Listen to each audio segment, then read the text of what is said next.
ఇప్పుడే అందిన వార్త. గుండెపోటుతో టాప్ ఎమ్మెల్యే కన్నుమూత, పరుగులు తీసిన ప్రధానమంత్రి. ఈ వీడియోలో దీనికి సంబంధించిన పూర్తి సమగ్రమైన సమాచారం గురించి తెలుసుకుందాం.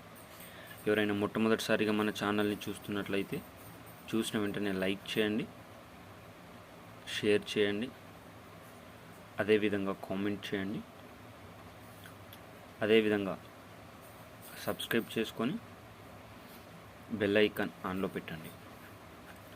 ఇక ఆలస్యం చేయకుండా వీడియోలోని వివరాల్లోకి అయితే వెళ్ళిపోదాం.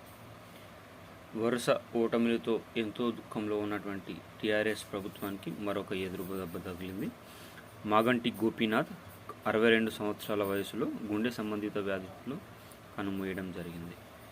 1963లో హైదరాబాద్లో జన్మించిన ఇతను ఉస్మానియా యూనివర్సిటీలో బ్యాచిలర్ ఆఫ్ ఆర్ట్స్ కంప్లీట్ చేశారు. 1983లో టీడీపీలో చేరడం అయితే జరిగింది. ఇతను టీడీపీలో చేరిన తర్వాత తెలుగు యువత అసోసియేషన్ అధ్యక్షుడిగా, హుడా డైరెక్టర్గా సేవలను అందించడం జరిగింది. 2014లో టీడీపీ నుంచి ఎమ్మెల్యేగా పోటీ చేసి 90,242 ఓట్ల మెజారిటీతో గెలుపొందడం జరిగింది. టీఆర్ఎస్లో చేరిన ఇతను 2018లో ఎమ్మెల్యేగా, 2023లో ఎమ్మెల్యేగా, దాదాపు 3 పర్యాయాలుగా ఎమ్మెల్యేగా గెలిచి ఇతను కనుమూయడం పట్ల మాజీ సీఎం కేసీఆర్, కేటీఆర్తో పాటు హరీష్ రావు, రాష్ట్ర ముఖ్యమంత్రి రేవంత్ రెడ్డి సంతాపం తెలియజేశారు.